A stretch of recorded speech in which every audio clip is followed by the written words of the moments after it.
Brooke Addison never imagined she'd agree to babysit a stranger's child at 9 a.m. on a Friday night. Even less that she'd wake up the next morning being called Mrs. Sterling by a man she'd only seen once before from a distance in the corporate elevator of the building where she worked. Yet here she was, barefoot in a kitchen that cost more than she'd earned in 10 years, holding a coffee mug that probably cost her monthly salary, while Mr. A. Sterling stared at her like she was the missing piece of a puzzle he'd been assembling for far too long. "Do you have any idea what just happened?" Brooke asked, still processing. Her voice came out higher than she intended. "I literally only agreed to watch your daughter for one night. One! How did this turn into this?" Finn Sterling, CEO of Sterling Ventures, a man who signed million-dollar deals before breakfast, crossed his arms and leaned against the marble counter with infuriating calm. "My mother thinks you're my wife. My daughter has called you Mama 3 times since she woke up, and the board of directors is expecting a formal introduction Monday morning." He paused, his gray eyes fixed on her. "So yes, I have an idea." 12 hours earlier, Brooke was on the Nashville bus heading home when her phone buzzed with a message from an unknown number. "Need urgent babysitter. 1 night. Double the standard rate. Reply if available." She almost ignored it. Digital scams were common, and agreeing to watch a stranger's child sounded like the beginning of a true crime documentary. But then came the second message, a Venmo transfer for $1,000 with the note, "Advance payment. Address follows if you accept." Brooke checked her bank balance. Rent overdue, electric bill in the red. Wounded pride, but an empty stomach didn't pay bills. "I accept. Send the address." The penthouse was in the Gulch, the kind of address that came with a concierge desk and a private elevator with walnut paneling. When Brooke rang the bell, she expected to find a desperate mother or a panicked single father. Instead, the door opened to reveal an elegant woman in her early 60s, auburn hair styled in a sleek bob, wearing a navy St. John knit suit that screamed Nashville society. "You must be Brooke." Her voice was warm, but her eyes assessed every detail. "I'm Patricia Sterling. Thank you for coming on such short notice." "No problem, Mrs. Sterling. Where's the child?" Patricia smiled, a smile Brooke couldn't quite read. "Sleeping. Ruby is 5, and she's a sweetheart when she meets the right person." She picked up her Kate Spade bag and car keys. "My son should be home around midnight. He travels extensively for work. Ruby is used to it, but I prefer she not be alone." "I understand. Any specific instructions?" "Just be yourself. Ruby has excellent instincts about people." Patricia paused at the door, turning with an odd gleam in her eye. "And Brooke, thank you for agreeing to be part of this." Before Brooke could ask, "Be part of what?" Patricia had already left, leaving a trail of Joe Malone perfume. Ruby woke up at 10:30. Brooke was on the velvet sofa watching an episode of a baking competition when she heard little footsteps coming down the floating staircase. A small girl with honey-blonde curls and enormous blue eyes appeared in the living room clutching a well-worn stuffed elephant. "You're not Miss Jennifer," Ruby stated matter-of-factly. "No, I'm the new babysitter. I'm Brooke," she smiled, "and you must be Ruby." The girl tilted her head, studying Brooke with unsettling seriousness for a 5-year-old. "You're pretty. Does Daddy like pretty people?" Brooke almost choked. I don't know. Maybe." "Grammy Patty said you need someone pretty and smart. Are you smart?" "Depends on the day," Brooke laughed. "Want to watch TV with me? Someone's making a tower out of cupcakes." Ruby climbed onto the sofa beside her without hesitation, snuggling the elephant in her lap. 10 minutes later, she was giggling at a contestant who dropped an entire tray of macarons. Brooke relaxed. Maybe this night wouldn't be so bizarre after all. Until Ruby asked with complete nonchalance, "Are you going to marry my daddy?" Brooke actually choked this time. "What? No, Ruby. I don't even know your dad." "Grammy said you were perfect." "Perfect for what?" "To be my new mama." Ruby shrugged, as if commenting on the weather. "The old one left, but Grammy said you'd stay." Brooke opened her mouth, closed it, opened it again. Before she could formulate a coherent response, the front door opened. Finn Sterling entered like someone carrying the weight of corporate decisions on his shoulders. Impeccable navy suit, silver tie loosened, expression tired but alert. He stopped when he saw Brooke on the sofa, Ruby curled against her, nearly asleep. "Who are you?" His voice was deep, controlled, not hostile but definitely cautious. Brooke stood slowly, trying not to wake Ruby. "Brooke Addison, your mother hired me as a babysitter." Finn frowned. "My mother?" "Yes, she said you'd be home late. And my mother doesn't live here and I didn't request a babysitter." Brooke's stomach sank. She sent me $1,000 advance. I have the Venmo receipt." Finn pulled out his iPhone, typed something, and his expression shifted from confused to exasperated in 3 seconds. "My mother is scheming again." "Again?" He sighed, running his hand through his dark hair. "I apologize, this isn't your fault. She has very particular ideas about how my life should be." Brooke crossed her arms. "Like hiring random babysitters? Like trying to orchestrate a modern arrangement?" Finn looked at Ruby, now completely asleep on the sofa. His expression immediately softened. "She liked you. Ruby is wonderful. She usually refuses to talk to new people." Finn took 2 steps toward the sofa, and Brooke noticed, even exhausted, even clearly irritated with his meddling mother, he had the kind of presence that filled a room. Broad shoulders, strong jawline, eyes that seemed to see through any pretense. And then she remembered the elevator. He worked in the same building as her, 3 floors up. She'd seen him from a distance sometimes, surrounded by executives in rapid conversations in the glass lobby. Brooke was just a junior market analyst, a tiny cog in the corporate machine. "You work at Sterling Ventures," she said without thinking. Finn raised an eyebrow. "You do too?" "Market analysis, 12th floor." "Interesting." He studied her with renewed attention. "My mother really thought this through, didn't she?" Before Brooke could respond, his phone rang. Finn answered, his voice returning to professional coolness. "Sterling." Pause. "No, I'll handle it Monday morning. Cancel the Atlanta flight." Another pause, longer. "Yes, I know. Thanks, Marcus." He hung up and looked at Brooke. "Can you stay a bit longer? I need to put Ruby to bed, and it's complicated." "Sure." Finn went upstairs, carrying Ruby with a gentleness that completely contrasted with his corporate demeanor. Brooke stayed in the living room trying to process the strangeness of the situation. $1,000 for 1 night of babysitting? A manipulative grandmother, a CEO who apparently needed help putting his own daughter to bed. When he came back down, he'd removed his tie and rolled up his white shirt sleeves. He looked more human that way, less untouchable. "Coffee?" Finn offered. "At this hour? I don't sleep much anyway." Brooke accepted. They stood in the quiet kitchen drinking coffee that was definitely better than any chain cafe, until Finn finally spoke. "My ex-wife left when Ruby was 2. Said she couldn't handle the life I offered. Too much work, not enough presence. Since then, my mother decided I need a suitable partner." He made air quotes, clearly skeptical. "Someone who understands the corporate world, who likes Ruby, who doesn't expect fairy tales." Brooke almost laughed. "And she thinks I'm that person, apparently?" Finn looked at her directly. "Are you?" The question caught Brooke off guard. There was something in the way he asked, serious, genuine, as if he really wanted to know. "I'm a realist," she answered slowly.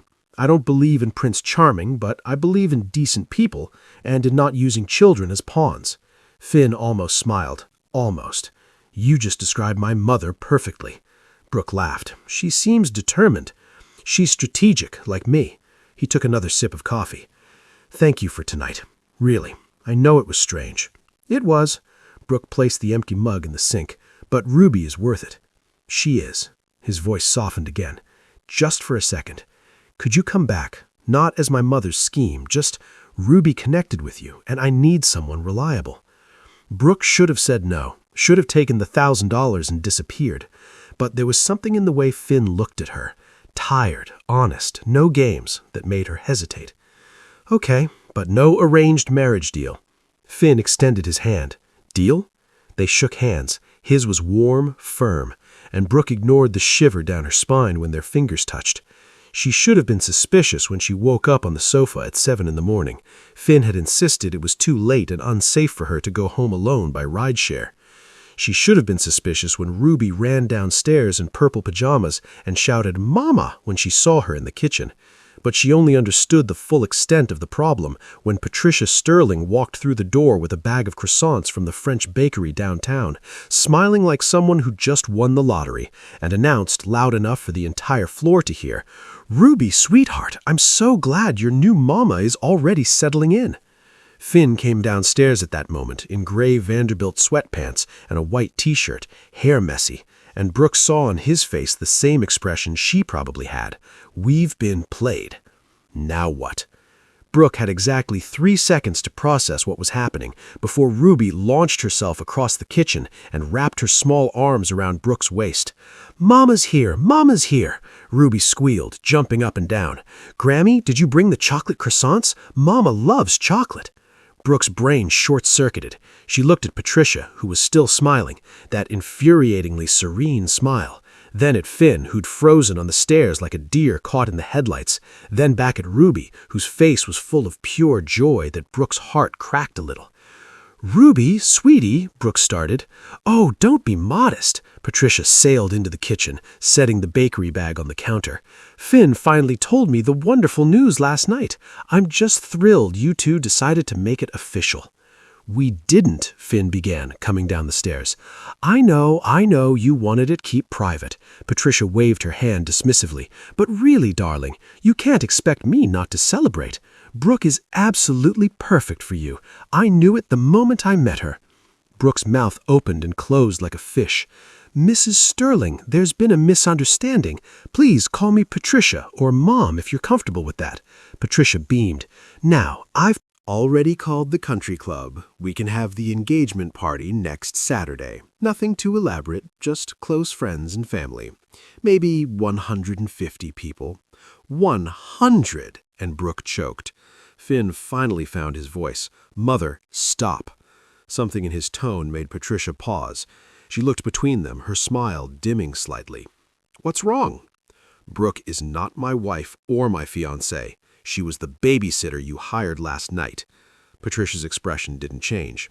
"I know that, dear." "You know?" Finn's voice went dangerously quiet. "Of course I know. I hired her." Patricia pulled a croissant from the bag and handed it to Ruby, completely unbothered. "I also told the Vanderbilts you were bringing your new wife to their charity gala next Friday, and I may have mentioned to the partners at your firm that you'd be introducing your bride at the quarterly dinner." The kitchen went silent, except for Ruby happily munching her croissant. Finn's jaw clenched. "You did what?" "I solved your problem, darling. The board has been pressuring you about stability. That ridiculous clause in your father's will requires you to be married by 35 to maintain controlling interest in the company, and you've been moping around alone for 3 years. Patricia sipped her coffee calmly. "Brooke is intelligent, presentable, and Ruby adores her. It's perfect." Brooke finally found her voice. "This is insane. You can't just arrange people's lives like that." "I'm not arranging anything permanent," Patricia said reasonably. "Just a temporary solution. 6 months should do it, long enough to satisfy the will's requirements and get the board off Finn's back. Then you can have a quiet divorce and everyone gets what they need." "Except for basic human dignity," Brooke snapped. Patricia raised an eyebrow, looking impressed. "You have spirit. I like that." "Mother," Finn's voice was steel, "this is not happening." "Really? So you're prepared to lose the company your father built, to let the Hendersons take over the board?" Patricia's voice sharpened. "Because that's what happens in 6 weeks when you turn 35 without a wife. Everything your father worked for, gone." Finn went very still. Brooke looked between them, her mind racing. She'd heard rumors at the office about old Mr. Sterling's eccentric will, but she'd thought they were just gossip. "The will is real?" she asked quietly. "Very real," Finn said, his voice tight, "and very specific. Married by 35, or my shares revert to a trust controlled by the board." "That's archaic." "That's my father." Finn ran a hand through his hair. "He thought marriage showed stability and commitment." "So you lose your own company because you're not married?" "Essentially." Brooke stared at him, at Patricia, who was watching her with calculating eyes, at Ruby, who had chocolate on her face and was looking up at Brooke like she hung the moon. This was crazy. Absolutely, certifiably crazy. "No," Brooke said firmly. "I'm sorry about your situation, but I can't. I won't be part of some elaborate fraud." "It's not fraud if everyone agrees," Patricia interjected. "It's definitely fraud." Brooke grabbed her shoes from beside the couch. "I appreciate the $1,000, but I'm leaving now." "Wait," Finn's voice stopped her. "Just wait." Brooke turned. Finn was looking at her with an expression she couldn't quite read. Desperate, maybe? Or calculating? Possibly both. What if we made it worth your while? He asked. Finn, Patricia started. Let me handle this, Mother. He didn't look away from Brooke. You said your rent is overdue. I'm guessing you have other debts, too. Brooke's cheeks burned. That's none of your business. I'll pay off all of it. Rent, utilities, student loans, credit cards, everything. He named a figure that made Brooke's knees weak. 6 months. We get married, attend the necessary events, and then quietly divorce. You walk away debt-free with enough money to start over however you want. You're actually serious. Completely serious. Finn took a step closer. I know it's unconventional, but I'm not asking you to actually be my wife, just to play the part. Separate bedrooms, minimal interaction outside of required appearances. Think of it as a job. A job where I commit perjury?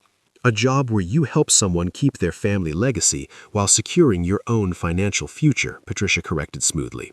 Really, dear, it's quite practical when you think about it. Brooke laughed, but there was no humor in it. This is insane. You're both insane. Probably, Finn agreed, but I'm also desperate, and you clearly need the money or you wouldn't have accepted $1,000 to babysit a stranger's child. That stung because it was true. Brooke looked at Ruby again. The little girl had finished her croissant and was watching the adults with wide, confused eyes. What about her? Brooke asked quietly. You're going to let her think I'm your mother, then disappear in 6 months? Something flickered across Finn's face. Pain, maybe? Ruby knows her mother left. She's surprisingly resilient, and she needs stability right now more than she needs the truth. That's a terrible parenting philosophy. I know, his voice was raw, but it's all I've got.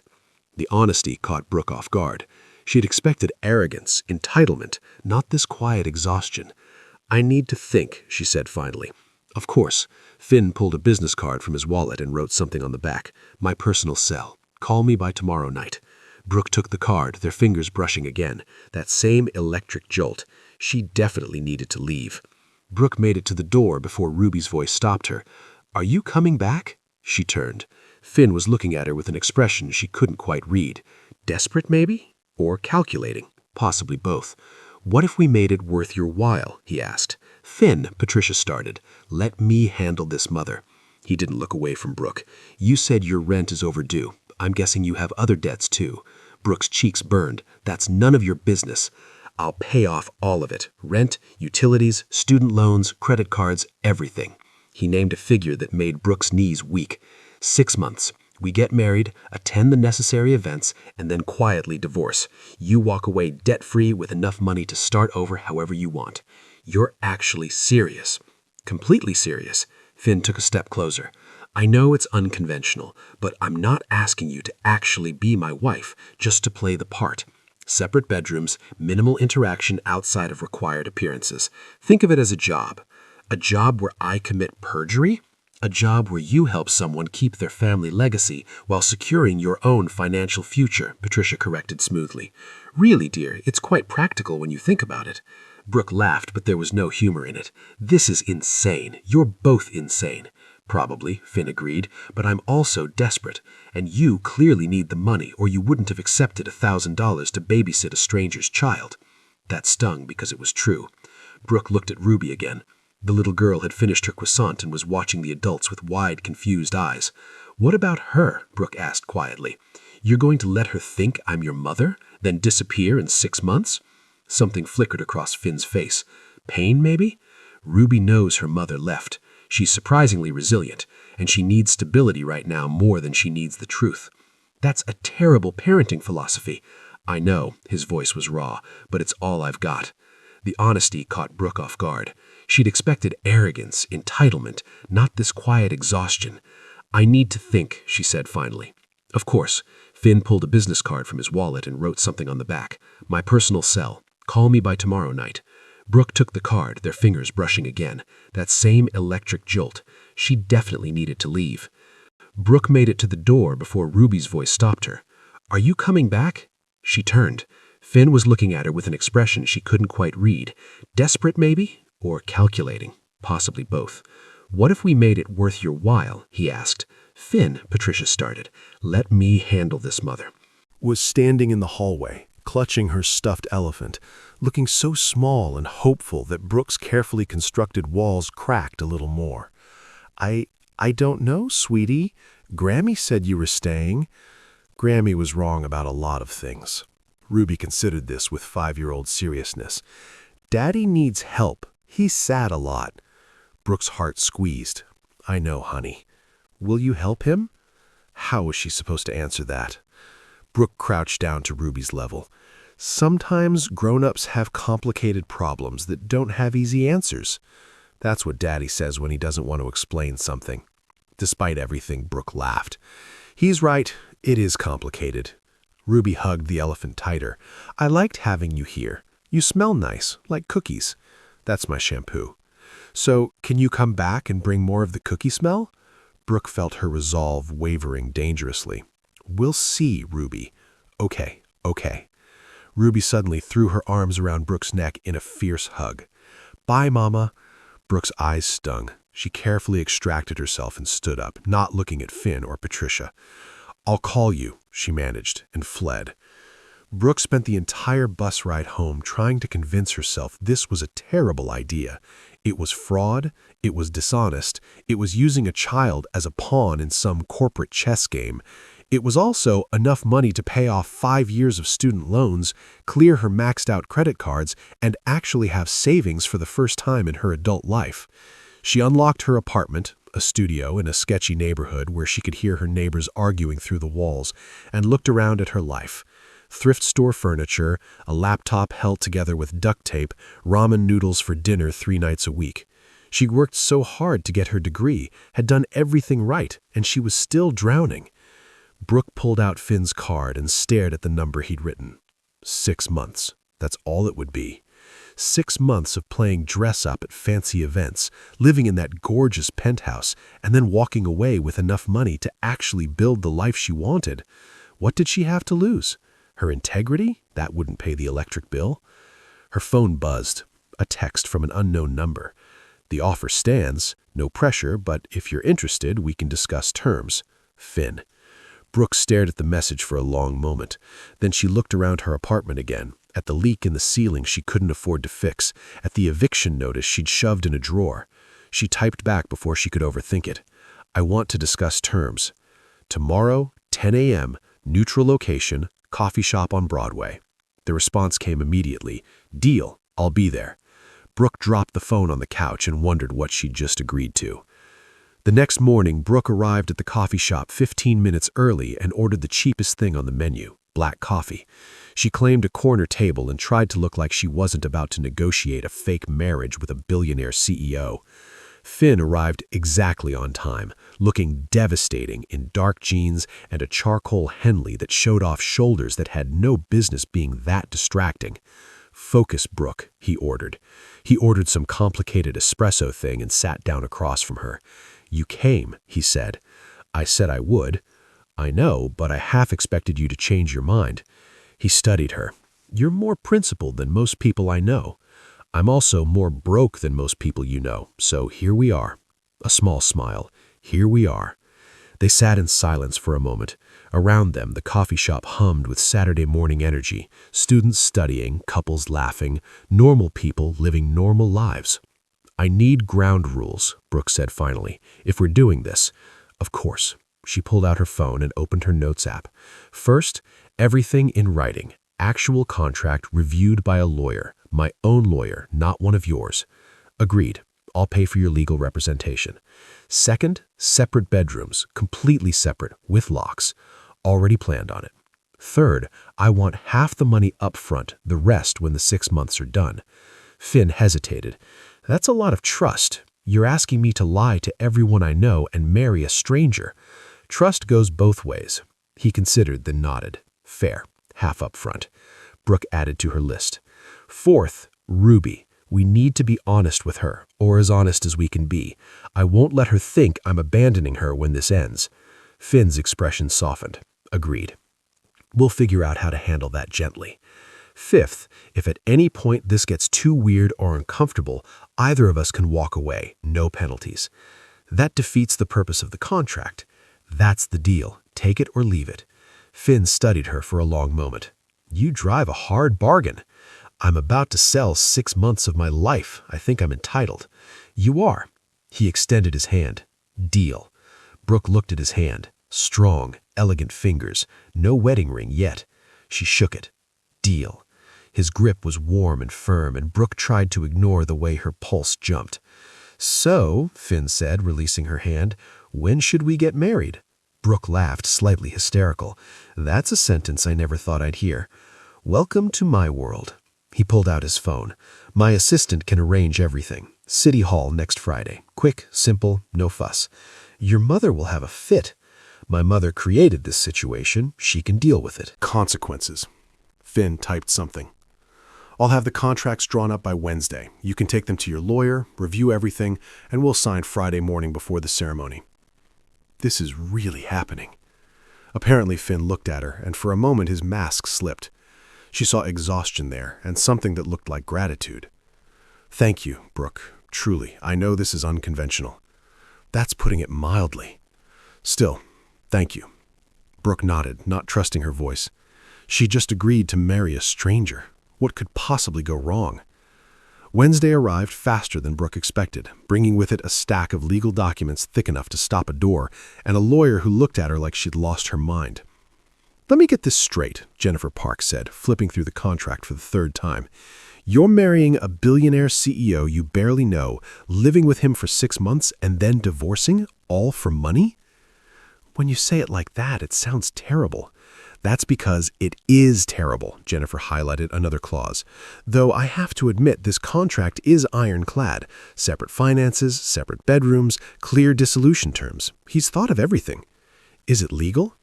"Unfortunately, yes. Marriages of convenience aren't illegal, just incredibly stupid." Jennifer looked up. "Brooke, you're one of the smartest people I know. What are you doing?" Brooke stared at the contract, at the dollar amount that would change her life. "I'm tired, Jen.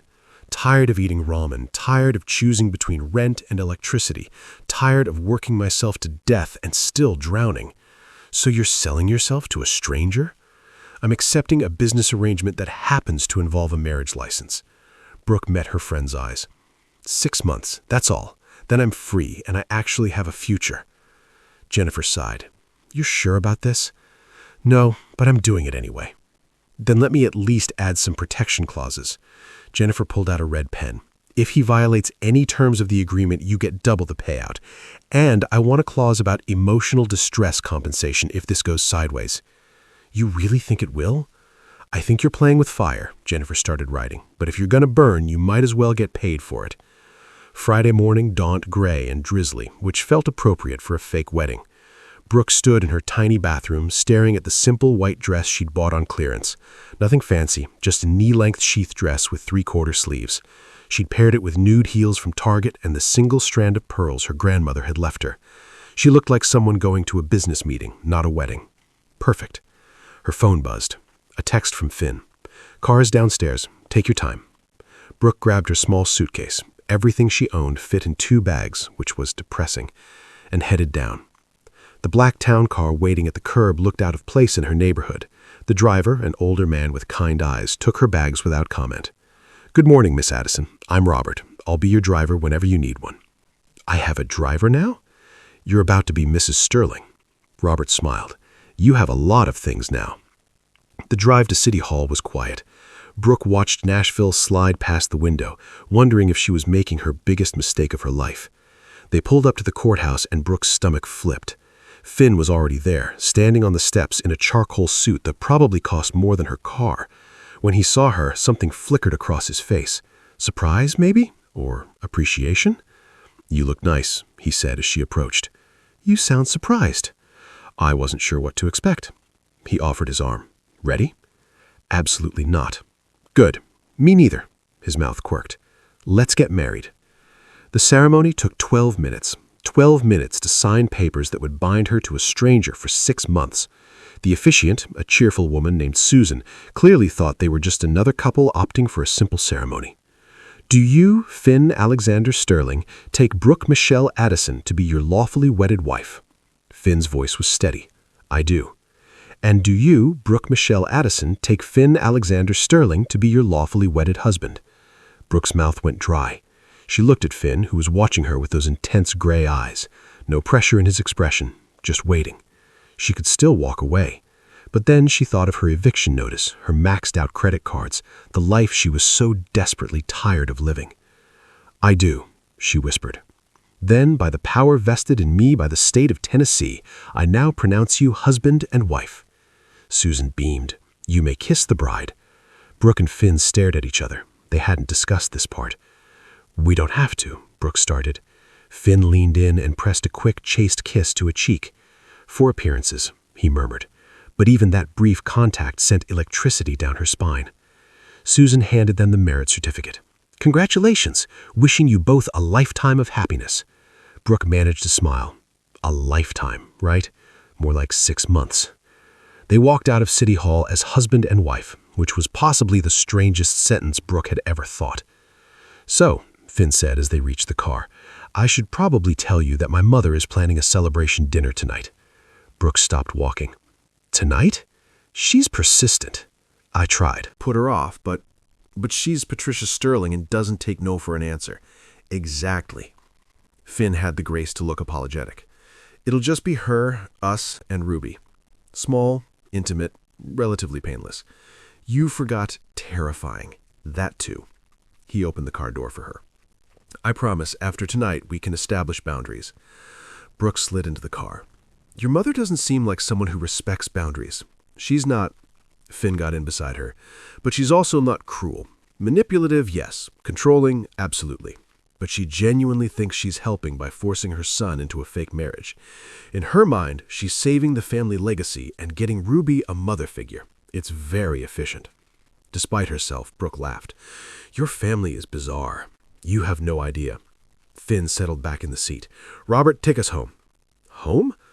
Brooke's new home. The penthouse in the Gulch that cost more per month than she'd made in a year. This was really happening. The penthouse looked different in daylight, more intimidating. Floor-to-ceiling windows showed the Nashville skyline. The furniture was all clean lines and expensive fabrics. Everything screamed money and taste, and absolutely nothing like Brooke's life. "Your room is upstairs," Finn said, carrying her bags. "Second door on the right. Ruby's is across the hall. Mine is at the end. You have your own bathroom and closet." Brooke followed him up the floating staircase. He opened the door to reveal a bedroom that was bigger than her entire studio apartment.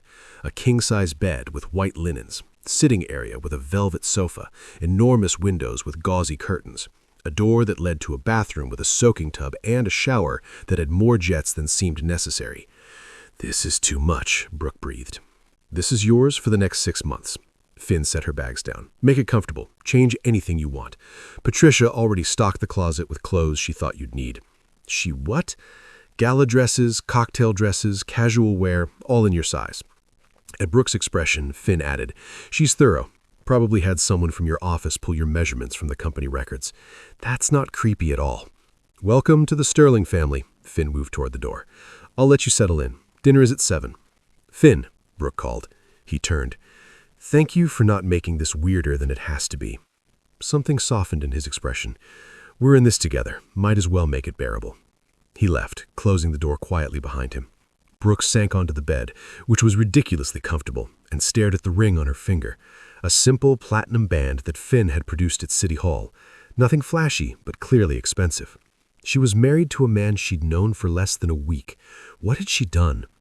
At 6:30, Brooke was still standing in front of the closet Patricia had stocked, trying to figure out what to wear to dinner with her new fake family. Everything was designer labels Brooke had only seen in magazines. She finally settled on dark jeans, premium denim that fit like they were made for her, and a soft cashmere sweater in emerald green. She was putting on minimal makeup when someone knocked on the door. "Come in," Brooke called. The door opened slowly, and Ruby peeked in. "Hi," the little girl said shyly. "Hey, Ruby," Brooke smiled. "What's up?" Ruby came all the way into the room, clutching her stuffed elephant. "Daddy said you're living here now." "I am, for a while. Because you married him." Brooke's heart clenched. How much had Finn told her? "Yes." Ruby climbed onto the bed, her legs swinging. "Does that mean you're my mama now?" This was the conversation Brooke had been dreading. She set down her mascara and went to sit beside Ruby. "It's complicated, sweetie. Your daddy and I are married, yes, but I'm not trying to replace your mom." "She doesn't want to be my mom anyway," Ruby said matter-of-factly. "She moved to California and doesn't call." The casual way Ruby said it broke Brooke's heart. That must be really hard. Ruby shrugged, but her eyes were too old for a 5-year-old. It's okay. I have Daddy and Grammy Patty. And now you, Ruby. Can I call you Brooke, or do I have to call you Mom? Brooke thought about it. What feels right to you? Ruby considered this seriously. Brooke feels right, but maybe Mama Brooke sometimes when I want to. Tears pricked Brooke's eyes. That sounds perfect. Ruby suddenly threw her arms around Brooke in a fierce hug. She smelled like baby shampoo and chocolate. I'm glad you're here, Ruby whispered. Daddy smiles more when you're around. Before Brooke could process that, Ruby hopped off the bed. Grammy's here. I can hear her car. She ran to the door, then turned back. You look really pretty. Daddy's going to like it. She disappeared in a whirl of pink dress and blonde curls. Brooke sat on the bed, her heart doing complicated things in her chest. This was supposed to be a business arrangement, a temporary solution to mutual problems. So why did it already feel like so much more? Deliberate. Brooke caught Finn's eye across the table. He looked amused. "Thank you, Mother," he said dryly. "Your support is overwhelming. I'm simply delighted." Patricia turned to Brooke. "And you, my dear, look radiant. That color is perfect on you." "Thank you. The clothes you chose are beautiful." "I have excellent taste." Patricia smiled. "Now we should discuss the Vanderbilt Gala next Friday. It's black tie. Very important. All of Nashville society will be there." Brooke's stomach dropped. The gala. "Don't worry, I'll help you prepare. We'll get your hair done, maybe a facial." Patricia was already planning. "This is your debut as Mrs. Sterling. We need to make an impression." Finn's hand suddenly covered Brooke's under the table. A quick squeeze of reassurance. She looked at him, surprised. He gave her a small smile that said, "We'll get through this." And despite everything, the fake marriage, the manipulation, the insanity of the situation, Brooke felt herself relax slightly. Maybe this wouldn't be completely terrible. After Patricia finally left, after Ruby was tucked into bed, Brooke found herself standing on the balcony looking out at the city lights. The door opened behind her. Finn stepped out carrying 2 glasses of wine. "Thought you might need this," he said, offering her one. "You have no idea." Brooke took it gratefully. They stood in comfortable silence for a moment. "Your mother is a force of nature. That's putting it kindly." Ruby asked if she could call me Mama Brooke sometimes. Finn's expression shifted. "What did you say?" "I said yes." Was that wrong? No, it was. He paused, searching for words. Kind. You didn't have to do that. She's a sweet kid. She deserves kindness. Brooke took a sip of wine. She said you smile more when I'm around. Finn looked away. Ruby notices things. Is it true? He was quiet for a long moment. Maybe this whole situation is absurd, but you make it less heavy. Something warm bloomed in Brooke's chest. You're not what I expected. What did you expect? Arrogant, entitled, cold. She glanced at him. You're none of those things. I can be all of those things at work, but not here. Not with you. He met her eyes, and the intensity there stole her breath. We should probably talk about the gala. It's going to be a lot. Define a lot. 300 people. All of them judging, gossiping, and trying to figure out where you came from. Finn's voice was gentle. My mother will parade us around. People will ask invasive questions. The media might be there. Brooke's hands tightened on the wineglass. I didn't think about media. I'll handle them. You just have to smile and let me do the talking. He hesitated. We'll need to seem convincing as a couple. Meaning? Meaning comfortable with each other. Hand-holding. Maybe dancing. His voice dropped. Selling the illusion. The way he said it made Brooke's pulse quicken. Right, the illusion. Finn moved slightly closer. We should probably practice being comfortable around each other. Practice how? Instead of answering, he reached out and tucked a strand of hair behind her ear. The gesture was gentle, intimate. His fingers lingered against her cheek. Like that, he said softly. Small touches, making it look natural. Brooke's heart was hammering. That felt pretty natural. Did it? His voice was low, almost rough. They were standing very close now, close enough that Brooke could see the flecks of silver in his gray eyes, close enough to feel the heat radiating from him. "We should probably go inside," Brooke whispered. "It's getting cold, right?" But Finn didn't move. Neither did she. For a suspended moment, the world narrowed to just them. The city lights, the cool breeze, the electricity crackling between them. Then Finn stepped back, breaking the spell. "Good night, Brooke," he said, his voice carefully neutral. "Good night." He went inside, leaving her on the balcony with racing thoughts and a pounding heart. This was just business, she reminded herself, a temporary arrangement, nothing more. So why did that moment feel like everything? The next week passed in a blur of preparations that made Brooke's head spin. Monday, Patricia dragged her to 3 different boutiques before finding the perfect gala dress, a stunning floor-length gown in midnight blue that hugged every curve Brooke didn't know she had. Tuesday was hair and makeup trials with a team of professionals who treated her like a celebrity. Wednesday, Patricia insisted on etiquette coaching.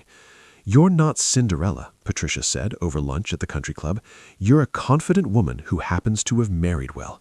Head up, shoulders back, smile like you have a delicious secret." "I do have a secret," Brooke muttered, "that this entire marriage is fake." Patricia waved her hand dismissively. "All marriages are performances, darling. You're just more honest about it." Thursday, Brooke actually had to go to work, which felt surreal. She sat at her desk on the 12th floor, processing market data like her entire life hadn't turned upside down. Her coworkers had no idea she'd married the CEO. The wedding had been deliberately quiet, and Finn wanted to announce it officially at the gala. "You look different," her cubicle neighbor, Marcus, said during lunch. "Did you get a haircut?" If only it were that simple. Something like that. That evening she came home, and it was starting to feel like home, which was dangerous, to find Finn in the kitchen with Ruby, making what appeared to be the world's messiest pizza. "Ruby!" Ruby squealed, flour in her hair. "Look, we're making dinner." "I can see that." Brooke bit back a smile at the disaster zone. "Should I be worried?" "Probably," Finn said. He had flour on his shirt and tomato sauce on his cheek, and he looked more relaxed than Brooke had ever seen him. "But Ruby insisted homemade pizza is better than takeout." "It is better," Ruby said with absolute certainty. "Grammy Patty said so." "Well, if Grammy Patty said so." Brooke set down her bag. "Can I help?" Ruby's face lit up. "Yes, you can put the cheese on." For the next hour, Brooke forgot about fake marriages and upcoming galas and the fact that she was living a lie. She just made pizza with a little girl who giggled every time Finn tried to toss the dough, and a man who kept sneaking glances at her when he thought she wasn't looking. The pizza was actually terrible. Too much cheese, burnt crust. But it was the best meal Brooke had eaten in years. Friday arrived with the subtlety of a freight train. Brooke woke to find a team of people in her bathroom. Hair, makeup, nails. Patricia had sent in the professionals. Mrs. Sterling, the stylist, a woman named Simone, said warmly, "We're going to make you absolutely stunning." Just Brooke is fine. Nonsense. You're Mrs. Sterling now. Simone began working magic with a curling iron, and by the time we're done, every person at that gala will know it. 3 hours later, Brooke barely recognized herself in the mirror. Her dark hair was swept up in an elegant updo with a few tendrils framing her face. Her makeup was flawless but natural. Dewy skin, smoky eyes, nude lips. The midnight blue gown fit like it had been painted on, with a modest neckline but a back that dipped scandalously low. "Perfect," Simone declared. "Mr. Sterling won't be able to take his eyes off you." Brooke's stomach fluttered. This was just for show, just an act, so why did her hands shake as she put on the diamond earrings Patricia had sent over? A knock on the door made her jump. "Brooke, can I come in?" Finn's voice. "Yes." The door opened and Finn stepped in, wearing a perfectly tailored tuxedo that should be illegal. His dark hair was styled back, his jaw freshly shaved, and when he saw her, he froze. "Wow," he said quietly. "Too much?" "No, you're—" He seemed to search for words. "You're beautiful." The way he said it, soft, almost reverent, made Brooke's breath catch. "You clean up pretty well yourself," she managed. Finn's mouth quirked. Patricia would accept nothing less. He pulled a long velvet box from his pocket. She also sent this, said you need to look the part. Inside was a diamond necklace that probably cost more than a car. I can't wear that. What if I lose it? It's insured. Finn lifted it from the box. May I? Brooke turned, presenting her bare back. She felt Finn move closer, felt the cool weight of the diamonds against her skin, felt his fingers brush her neck as he fastened the clasp. There, he said, his voice rough. Brooke turned back and caught her reflection. The necklace sparkled against her collarbone, making her look like someone who belonged in Finn's world. I look like a different person, she whispered. No, Finn's eyes met hers in the mirror. You look like yourself, just more. The moment stretched between them, heavy with something Brooke didn't want to name. A small voice from the hallway broke the spell. Are you guys ready? The car is here. Ruby appeared in the doorway in a pink dress with a full skirt, looking like a princess. Patricia was behind her in elegant champagne silk. Don't you all look magnificent, Patricia said, clearly pleased with her handiwork. Shall we? The Vanderbilt estate was exactly as overwhelming as Brooke expected. A mansion lit up like a palace, with luxury cars lining the circular drive, and people in evening wear gliding up the marble steps. Actual red carpet, actual photographers. Deep breath, Finn murmured as their car pulled up. Remember, you belong here as much as anyone. I really don't. You're my wife. That means you belong wherever I am. He squeezed her hand. Ready? Not even close, but Brooke nodded anyway. The car door opened. Finn stepped out first, then offered his hand to help her. The moment her heeled foot touched the red carpet, cameras started flashing. Mr. Sterling, over here! Who's your date? Is this a new relationship? Finn kept his hand firmly on Brooke's lower back, guiding her past the photographers with practiced ease. Smile, he whispered. Look happy. Brooke pasted on a smile that felt like a grimace. They made it inside, where the ballroom took her breath away. Crystal chandeliers, tables draped in white silk, a full orchestra playing classical music. Everyone looked like they'd stepped out of a fashion magazine. Finn, a silver-haired man approached, all smiles. Good to see you. And who's this lovely young lady? Charles, Finn shook his hand. This is my wife, Brooke. Brooke? Charles Vanderbilt, our host. Charles's eyebrows shot up. Wife? I didn't know you'd gotten married. We kept it quiet, Finn said smoothly. Small ceremony, just family. Well, congratulations. Charles took Brooke's hand. Welcome to Nashville society, my dear. Any woman who can pin down Finn Sterling deserves a medal. More people approached, more questions, more scrutiny. Brooke's face hurt from smiling, and they'd only been there 10 minutes. Come on, Finn said, sensing her discomfort. Let's get a drink. They escaped to the bar where Finn ordered champagne for both of them. You're doing great, he said quietly. I'm dying inside. That's normal. He handed her a glass. First rule of these events. Everyone is either bored or faking it. You're not alone. Up with this doesn't mean I like it.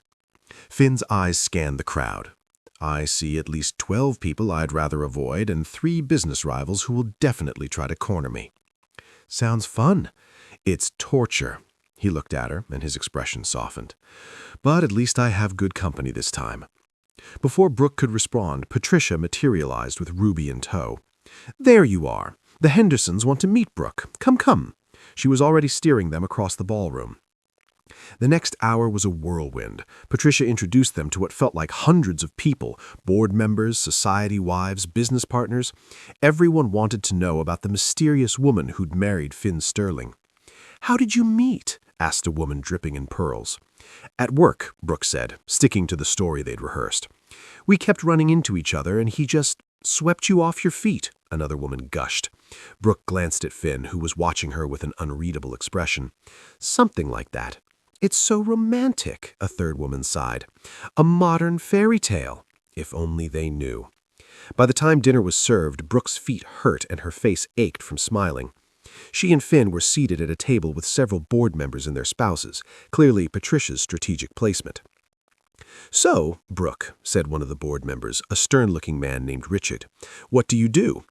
I'm a market analyst at Sterling Ventures, actually. Richard's eyebrows rose. You work for Finn? I work in the same building, Brooke corrected. Different department.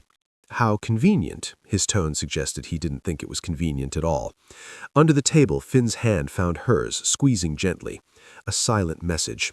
I've got this. Brooke is one of our best analysts, Finn said smoothly. She'll be transitioning to a different role, of course, to avoid any conflict of interest.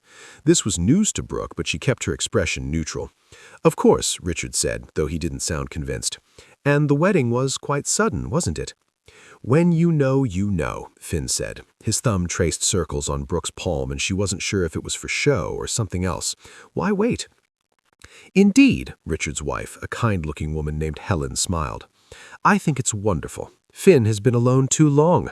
Much too long, Patricia agreed from across the table. And Ruby adores Brooke. That's what matters most. Ruby, who'd been quietly eating her dinner, looked up. Brooke makes Daddy laugh. He never laughed before. Several people at the table looked surprised. Brooke felt her cheeks heat. Well, Helen said warmly, that settles it. You're clearly perfect for each other.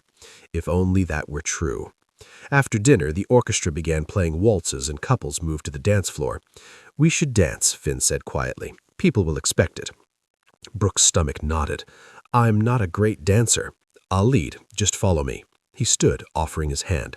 Trust me. Against her better judgment, Brooke placed her hand in his. The dance floor was crowded with elegant couples who clearly knew what they were doing. Finn led her to a spot near the edge and pulled her into proper waltz position, one hand at her waist, the other holding hers. Step back on my forward step, he instructed softly, and relax. You're stiff as a board. I'm terrified.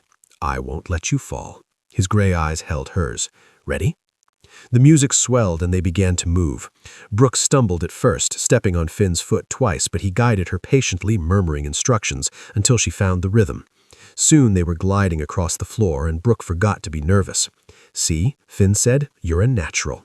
You're just a good leader. I've had practice. He spun her gently and Brooke couldn't help but laugh. There it is. There, what is your real smile?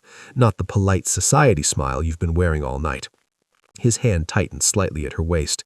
I prefer this one. Brooke's heart skipped. Finn, I know this is just for show, but the way he was looking at her didn't feel like show. It felt real, intense. But you should know, tonight isn't as terrible as I expected. Because of the free champagne? Because of you. The song ended, but they didn't separate immediately. They stood on the dance floor, caught in each other's gaze while other couples swirled around them. We should... Brooke started. Mr. Sterling, a photographer appeared out of nowhere. Can I get a photo of you and your lovely wife? Finn's jaw tightened, but he smiled. Of course. He pulled Brooke closer, his arm around her waist. She leaned into him, trying to look natural. The camera flashed several times. Beautiful. One more. Give her a kiss. Brooke's eyes widened. Finn looked at her, a question in his eyes. She gave the smallest nod. He leaned in slowly, giving her time to pull away, but she didn't. His lips brushed hers, soft and warm and entirely too brief. A perfect photographic kiss, except Brooke felt it all the way to her toes. Perfect, the photographer chirped. That'll be in the society pages for sure. He wandered off, leaving them standing there still too close. Sorry, Finn said quietly. I should have... It's fine. For show, right? Right, for show. But neither of them moved. The rest of the evening passed in a haze. More socializing, more questions, more playing the role of blissful newlyweds. By the time they finally left around 11, Brooke was exhausted. Ruby had fallen asleep in the car. Patricia was unusually quiet.